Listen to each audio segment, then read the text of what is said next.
dia ou depois, né, 2 dias depois, você já tem as suas forças recobradas, porque você descansou.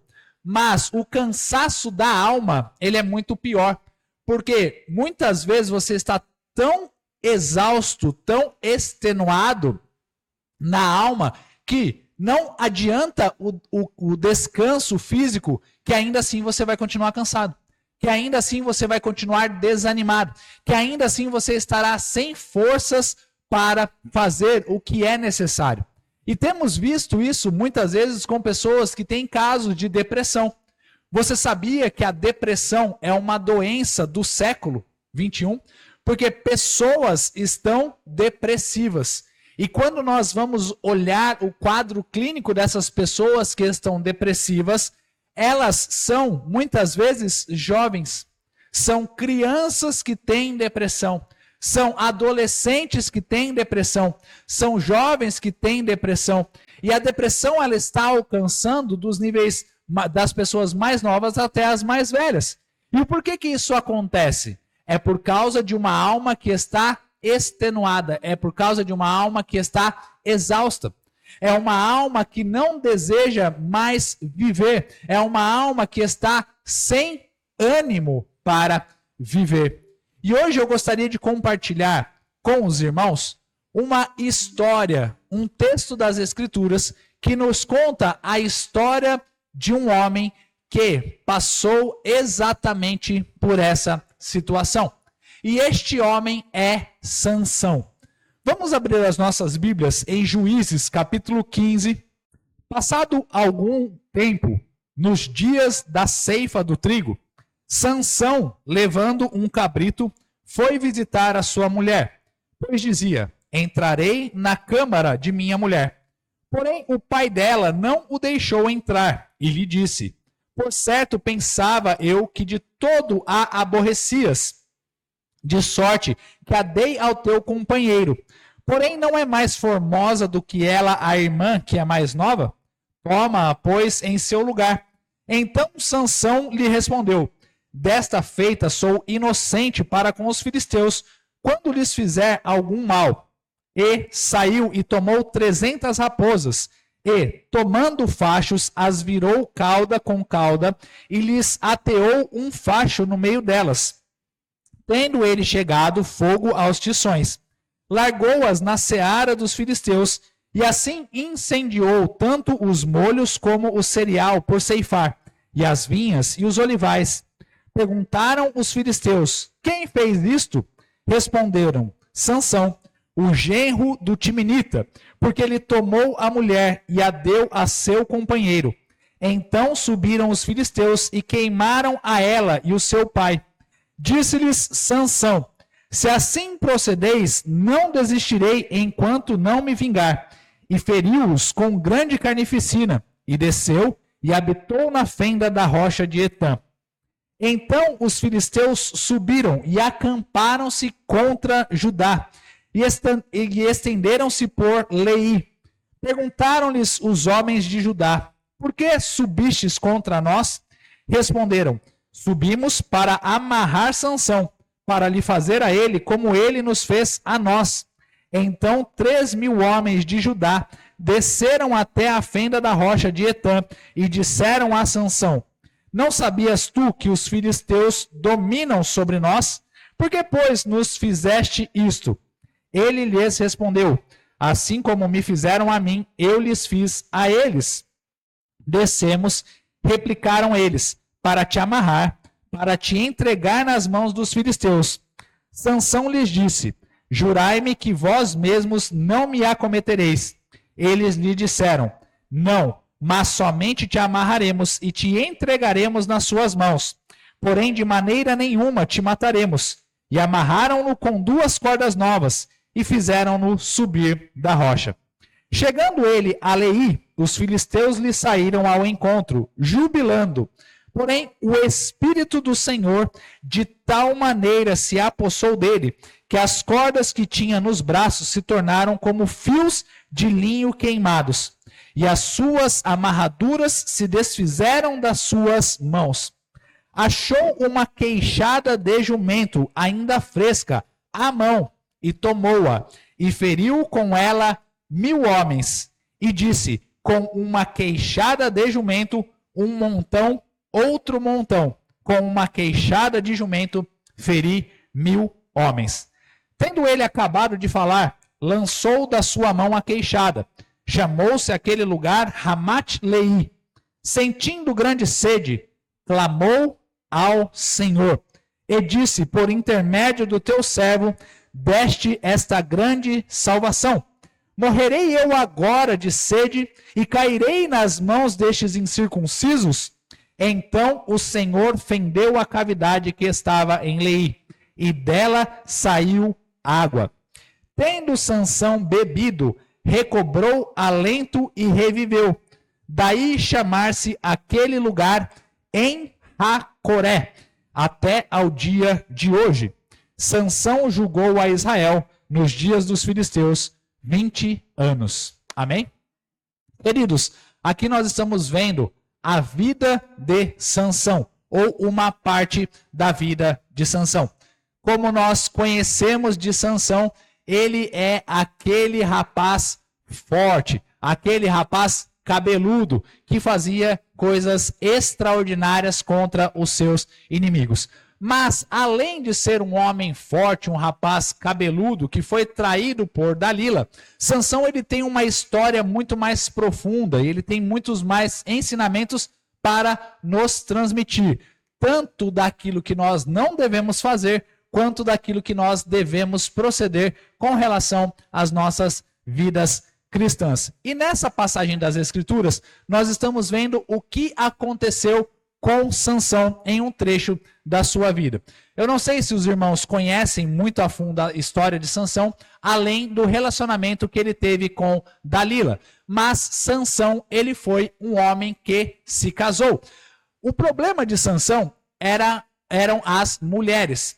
Porque Sansão, ele não poderia ter um relacionamento com mulheres que não fossem do povo de Israel. Porque Deus já havia determinado na lei que os filhos de Israel deveriam se casar com as filhas de Israel e assim sucessivamente. As filhas de Israel também deveriam se casar com os filhos de Israel, os homens com as mulheres de Israel. E por que Deus tinha ordenado essa lei? Para proteger o seu próprio povo. Porque ele sabia que os homens, ao se relacionarem com as mulheres de outros povos, e as mulheres, ao se relacionarem com homens de outros povos, eles teriam o seu coração perdido. Eles adorariam a outros deuses. E o Senhor enviou Sansão como uma promessa para a sua mãe. E então ele disse, e ele falou para essa mãe, que Sansão seria o juiz do seu povo. Sansão seria aquele que traria a libertação para o povo de Israel. Porque ele traria novamente o coração do povo para as coisas de Deus, ou assim deveria acontecer na vida de Sansão. Mas, por se perder com as mulheres, Sansão se desviou do caminho e ele fez muitas coisas que desagradavam ao coração de Deus. Mas ele sabia a quem clamar. Ele sabia a quem recorrer. E apesar dos seus erros e das suas falhas, e apesar de estar distante da vontade do Senhor em muitas vezes da sua vida, Sansão sabia a quem buscar. Por isso, queridos irmãos, que hoje eu gostaria de trazer essa mensagem aos nossos corações, que se chama A Fonte daquele que clama. Esse é o título da nossa mensagem, A Fonte daquele que clama. E o porquê que eu trago essa mensagem, ou o título dessa mensagem? Porque ao analisarmos as Escrituras, nós vamos ver ali no versículo 19 que Sansão ele batalhou e ele teve sede. E ele se cansou fisicamente, mas não apenas fisicamente. Sansão se cansou na sua alma, porque ele teve desânimo, ele teve medo depois de uma batalha extraordinária em que Satanás veio contra Sansão e mostrou para ele, para que ele viesse a reclamar contra Deus. Porque ele diz assim: por intermédio do teu servo, ou seja, por meu intermédio eu trouxe essa grande salvação. Agora morrerei eu de sede, ou seja, Sansão ele não estava apenas cansado fisicamente, ele também estava cansado na sua alma. E aí ele vem então e fala: Senhor, morrerei eu de sede? Então o Senhor fendeu a cavidade que estava em Leí, e dela saiu água. Tendo Sansão bebido, recobrou o alento e reviveu. Aí este lugar da qual verteu a água da rocha para que Sansão pudesse beber, se deu o nome de En-Hacoré. Que significa En-Hacoré? Significa a fonte daquele que clama, em hebraico, em aramaico. Porque nós sabemos que os judeus falam o hebraico, né? E daí surgiu então esse termo, En-Hacoré, que significa a fonte daquele que clama. E o que nós estamos vendo aqui, ou qual é o contexto na vida de Sansão? Sansão, como eu falei, ele havia se casado anteriormente de conhecer a Dalila. Sansão, ele cometeu o erro de procurar uma esposa no meio dos seus inimigos, que eram os filisteus. E Sansão havia se casado com uma filisteia. Só que o que aconteceu com Sansão? No seu casamento, ou dias antes do seu casamento, eles estavam fazendo uma festividade e Sansão propôs um enigma para humilhar os seus inimigos. Ele propôs um enigma que nós vemos anteriormente.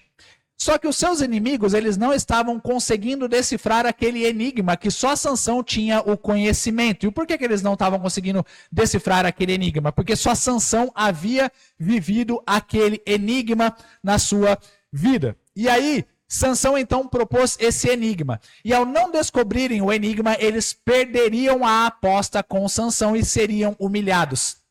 Sabendo disso, eles tinham um dia certo, ou um prazo de dias para resolver esse enigma.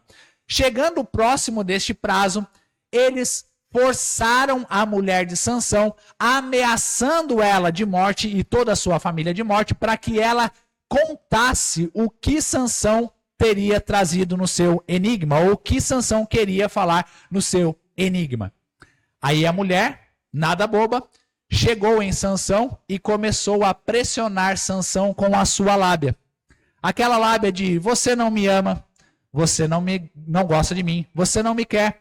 E então Sansão foi e contou para a sua esposa qual era o enigma.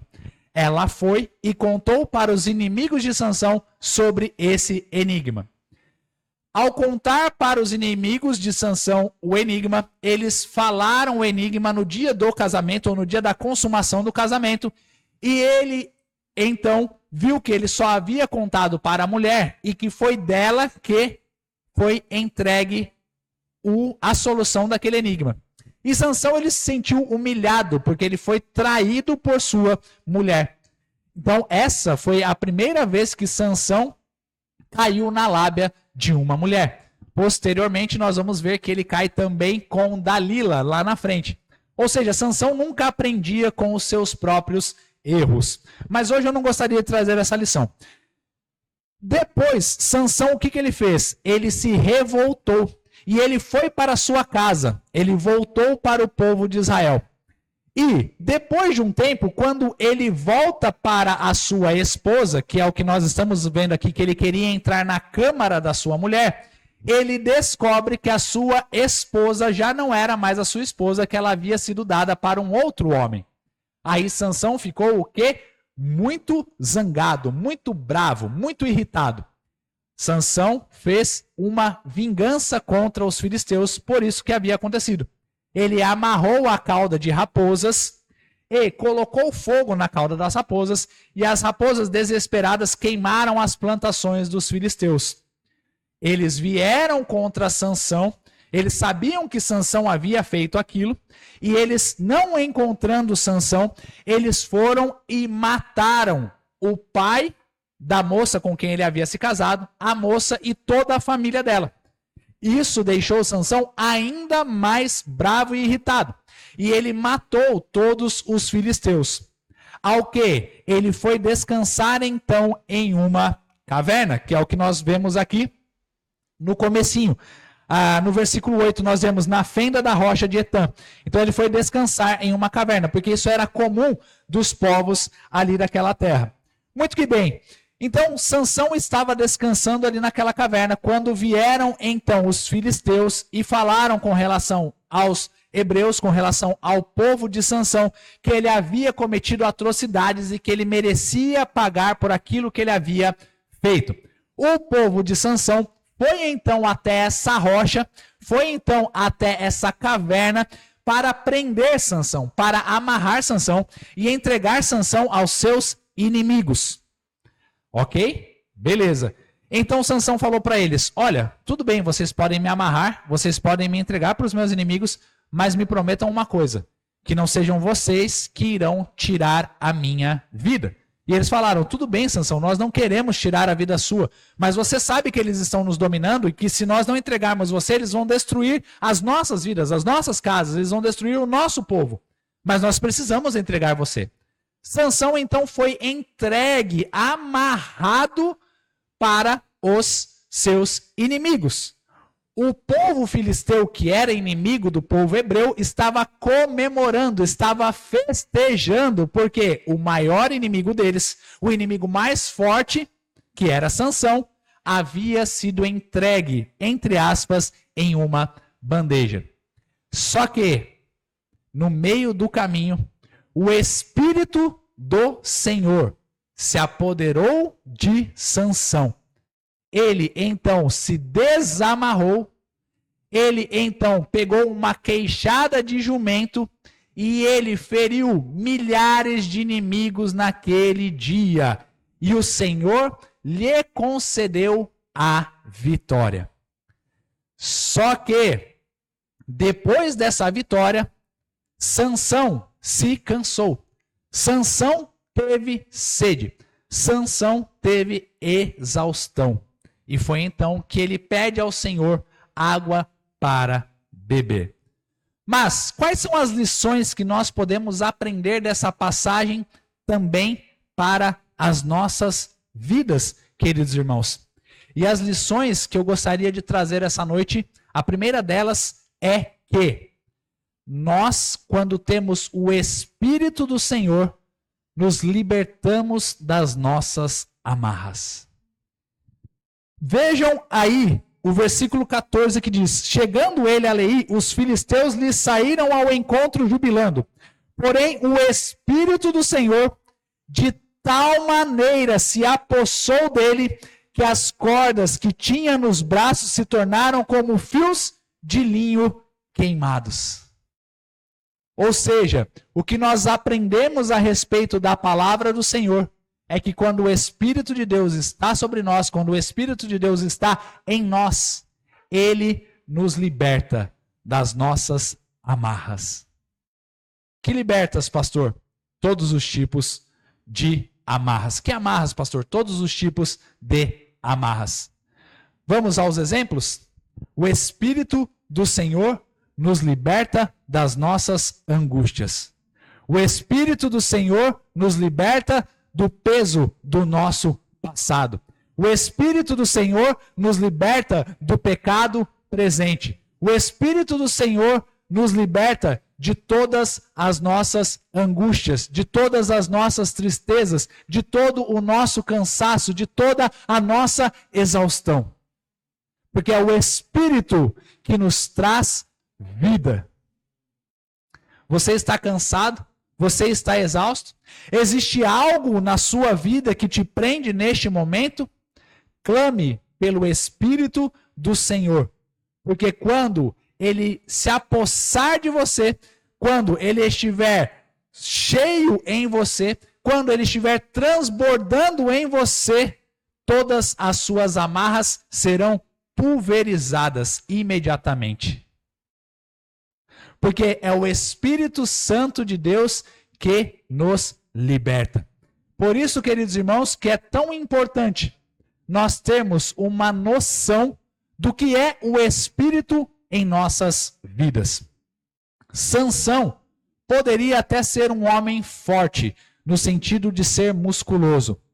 Mas o que Sansão fazia, as maravilhas que ele fazia e, entre aspas, até os milagres que aconteciam através da vida de Sansão, só aconteciam porque o Espírito de Deus estava sobre ele. E isso nos mostra que não são os nossos dons, não são as nossas habilidades, não somos nós que realizamos as coisas, mas é o Espírito Santo de Deus que trabalha nas nossas vidas. E eu gostaria de te perguntar essa noite, como você está com relação ao Espírito Santo de Deus? A sua vida está cheia do Espírito ou a sua vida está vazia do Espírito? Por isso que é tão importante nós termos em nossa consciência que de nós nada podemos fazer. Não somos nós que pregamos, não somos nós que evangelizamos, não somos nós que ganhamos almas para Jesus. Tudo quem faz é o Espírito. Não fomos nós que nos convertemos, foi o Espírito que nos convenceu do pecado e da justiça de Deus. Porque é o Espírito de Deus que trabalha em nossas vidas. É o Espírito de Deus que faz maravilhas e milagres através de nós. Vocês se lembram daquela passagem de Gênesis que diz que a terra era sem forma e vazia, e o Espírito pairava sobre as águas. E o que isso nos indica? Nos indica que todas as coisas que foram criadas só puderam ser criadas através do poder do Espírito de Deus. Isso não é algo extraordinário e maravilhoso? Existe algo na sua vida que está te amarrando neste momento? Existe algo no qual você se encontra preso? Existe alguém que você precisa perdoar? Existe alguém que te aprisionou? Você continua aprisionado por algo que aconteceu no seu passado e você ainda vive aquilo com a mesma intensidade do que aconteceu no passado? O Espírito Santo pode te libertar de todo esse peso que você carrega em sua vida. É o Espírito Santo de Deus quem realiza milagres e que faz maravilhas em nosso meio. Porque Ele nos liberta de todo o mal. Ele nos liberta de toda angústia. Ele nos liberta de todo pecado. Hoje de manhã, nós vimos que a santificação do cristão só é possível graças ao Espírito Santo que habita em nós. Nós não fomos transformados, ou nós não somos transformados, pela nossa boa vontade, ou pela nossa própria disciplina, ou pela nossa força de vontade. Nós somos transformados porque o Espírito Santo de Deus nos liberta a cada dia da nossa velha natureza. Porque é o Espírito quem nos liberta. Foi o Espírito que libertou Sansão das suas amarras que ele estava enfrentando. Ele estava preso, ele já estava entregue aos seus inimigos quando o Espírito do Senhor se apossou dele e então Sansão libertou-se das suas amarras. Sansão estourou as suas cordas e elas pareciam como linho. Não é muito maluco isso, o que aconteceu? Porque o Espírito Santo pulverizou, destruiu aquelas cordas que amarravam Sansão. Eu não sei como você entrou aqui hoje, mas eu quero declarar que na sua vida o Espírito Santo te libertará das suas amarras, se você assim permitir. Toda angústia, toda tristeza, o Espírito Santo deseja te libertar nesta noite. Basta você abrir o seu coração para a obra que Ele tem para fazer na vida de cada um de nós. Foi assim em mim e continua sendo assim em minha vida. O Espírito Santo me libertou das minhas tristezas, das minhas mágoas do passado, da minha angústia que eu tinha no passado, e hoje eu tenho uma nova vida em Cristo, de alegria, de felicidade, porque o Espírito Santo de Deus me libertou de todas as minhas cordas. Hoje eu não sou mais escravo. Hoje eu sou livre em Jesus. Hoje eu não sou mais escravo do pecado. Hoje eu sou livre. Hoje eu não sou mais escravo de Satanás. Hoje eu sou livre porque o Espírito Santo nos liberta. Quem está comigo diz um amém. A segunda lição, queridos irmãos, que eu gostaria de transmitir essa noite é que, além de nos libertar, o Espírito do Senhor é quem nos dá forças. O Espírito do Senhor é quem nos capacita. Por quê? Vejamos o versículo 15 e olhemos e analisemos o que aconteceu aqui. Achou uma queixada de jumento, ainda fresca, à mão, e tomou-a e feriu com ela 1000 homens. E disse, com uma queixada de jumento, um montão, outro montão, com uma queixada de jumento, feri 1000 homens. Irmãos, a Bíblia, ela é extremamente prazerosa de nós estudarmos. Mas, olhem aqui para mim, a Bíblia não pode ser lida como um livro qualquer que nós pegamos na estante de uma biblioteca ou como um texto qualquer que nós olhamos em uma rede social. Porque a Bíblia, ela é a palavra de Deus, 100% inspirada por Deus, e foi o Senhor que colocou todas as palavras ali, neste livro que é a Bíblia.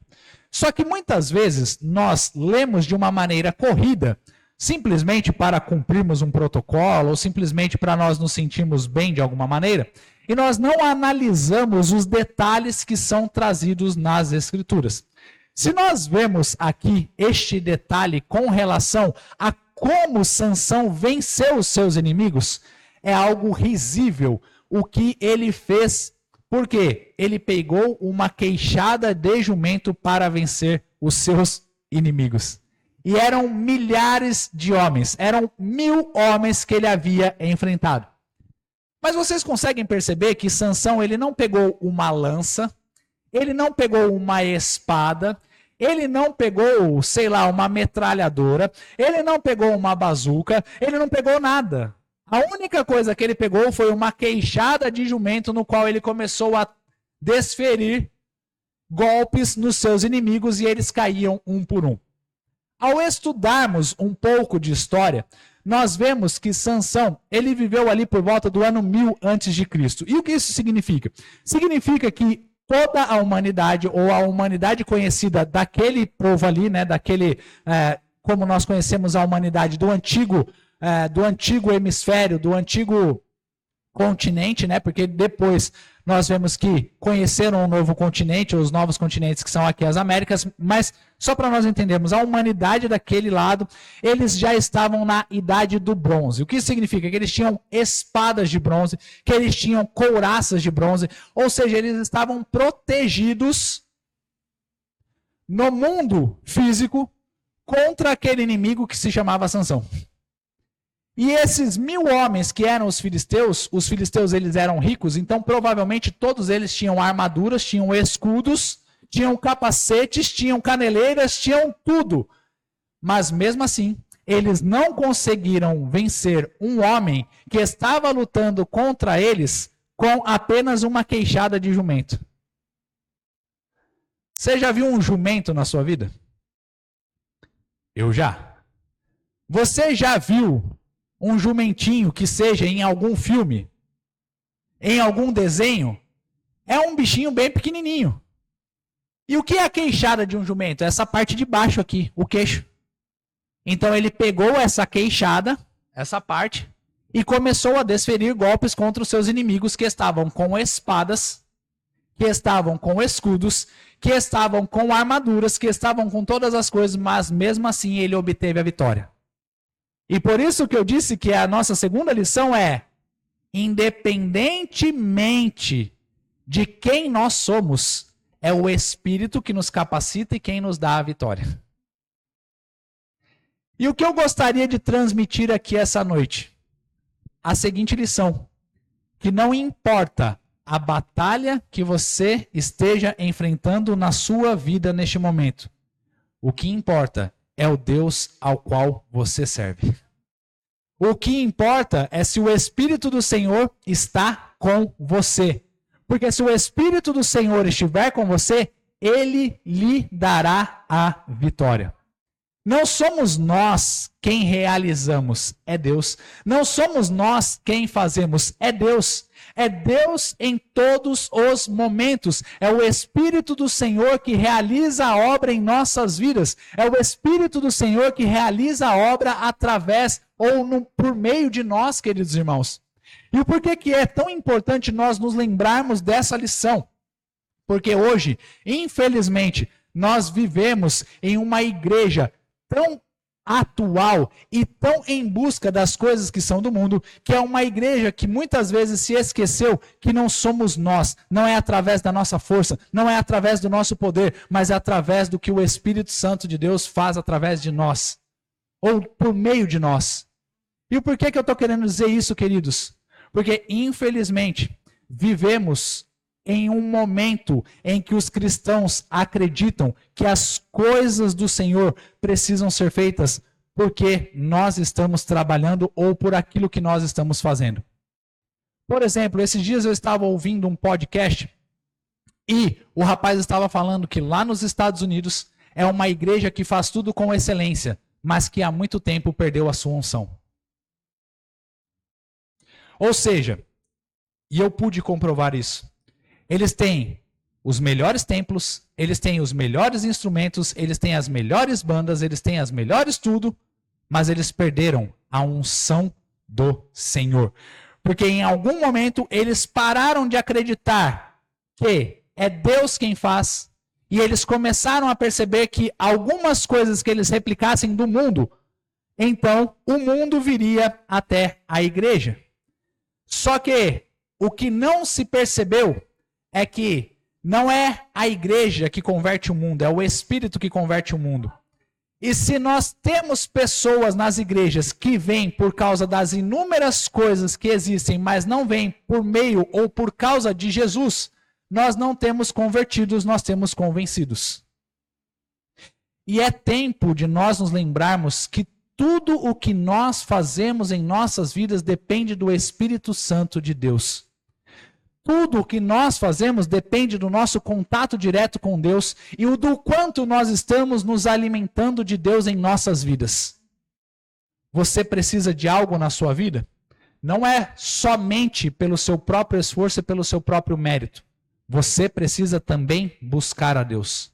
Você também precisa entender o que é o propósito de Deus na sua vida. Eu mesmo tentei várias coisas na minha vida até entender que não era aquilo que eu queria, mas aquilo que Deus queria para a minha vida. É um tempo, queridos, de nós voltarmos ao nosso primeiro amor e buscarmos ao Senhor de todo o nosso coração. Billy Graham, e eu sempre gosto muito de falar a respeito de Billy Graham, mas Billy Graham foi o maior pregador do século XX e talvez, em números, o maior pregador de toda a história. Só o Maracanã mesmo ele lotou 3 vezes para pessoas que ali desejavam ouvir a palavra de Deus e se arrependerem dos seus pecados. Não era por causa do show da banda A ou da banda Y, mas as pessoas queriam ali simplesmente para ouvir a palavra de Deus. Alguns dizem que Billy Graham gastava ou investia em sua vida pelo menos 5 horas por dia orando. Quanto tempo nós estamos investindo na nossa vida orando? Quanto tempo nós estamos investindo na nossa vida lendo a palavra de Deus? Entendendo que não somos nós quem realizamos, mas é o Espírito Santo de Deus quem faz a obra. Quanto tempo você tem investido orando por pessoas da sua família que estão perdidas? Quanto tempo você tem investido orando por pessoas do seu bairro que ainda não aceitaram a Jesus Cristo como seu Salvador? O que nós, como igreja, temos feito em nossas vidas, queridos irmãos? Quanto tempo nós temos passado com Deus? E eu falo como eu mesmo.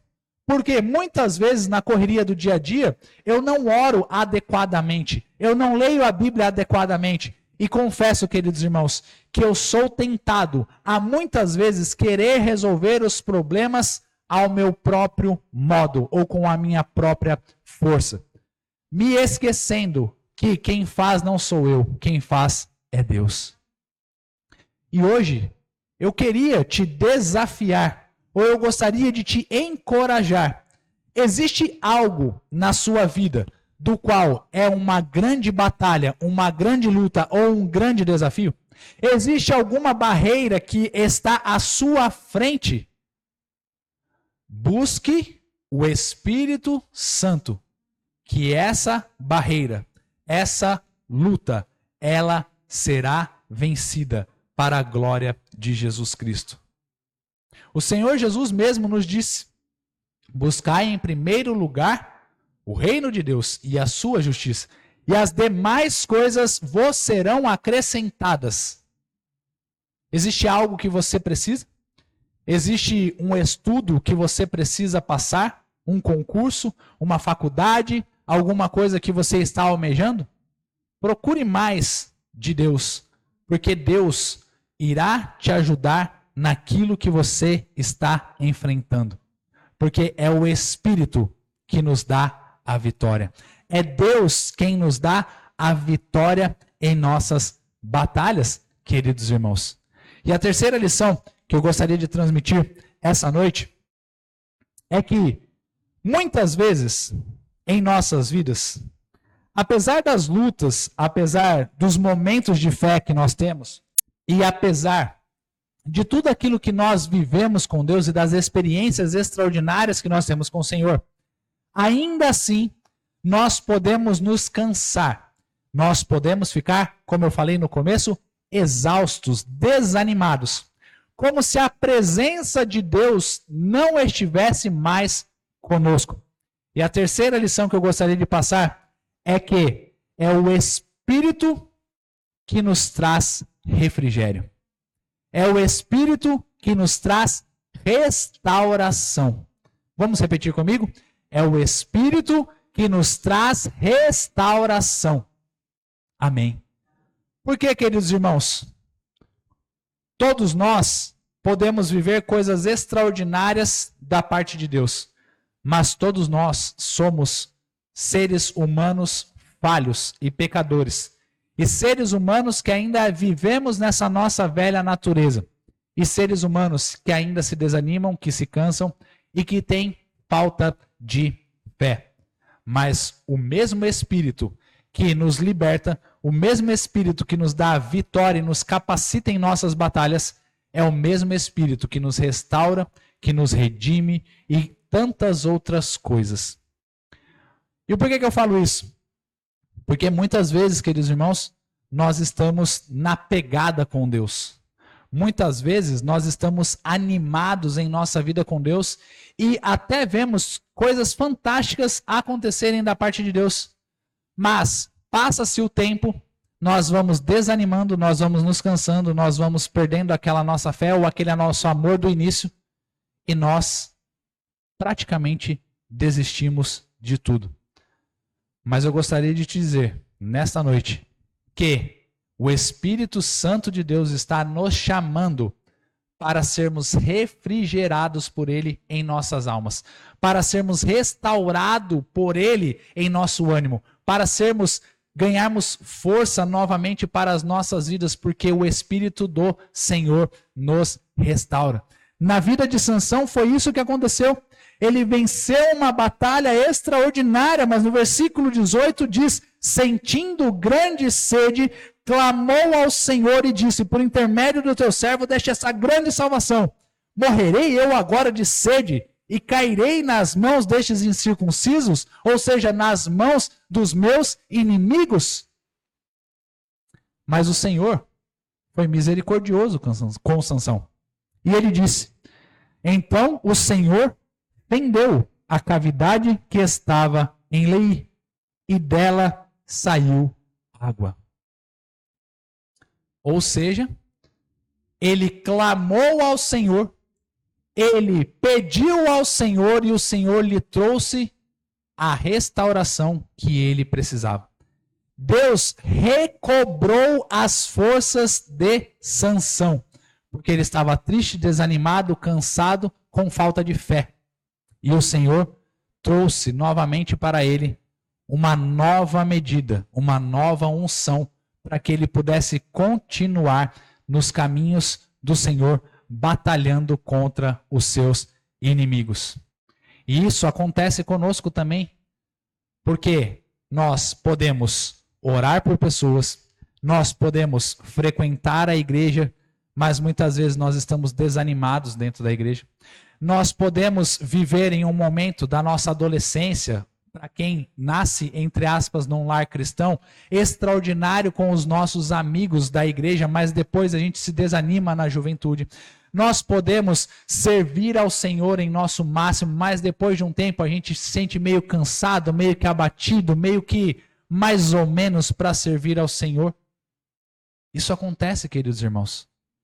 Mas se nós estivermos sempre em busca do Espírito e não confiando nas nossas próprias forças, o Espírito nos traz ânimo de novo para fazermos as coisas que são de Deus. Quantas não são as pessoas que estão por aí neste mundo perdidas e eram da igreja, e eram dos caminhos do Senhor, mas que por confiarem nas suas próprias forças, se perderam com o pecado e hoje não têm mais forças para voltar. Quantas não foram as pessoas que eu fui evangelizar nas ruas e ao falar para elas a respeito de que Jesus te ama, Jesus salva, Jesus isso, Jesus todas as verdades da Bíblia, a pessoa me virava para mim e falava: eu sei, eu já fui presbítero, eu sei, eu já fui diácono, eu sei, eu era filho de pastor. E aí quando você olha e você vê assim e fala, mas uma pessoa que conhece da palavra de Deus está neste lugar, por quê? E nós olhamos e vemos que as pessoas que estão naquele lugar é porque elas não entenderam que não depende delas, mas tudo depende de Deus.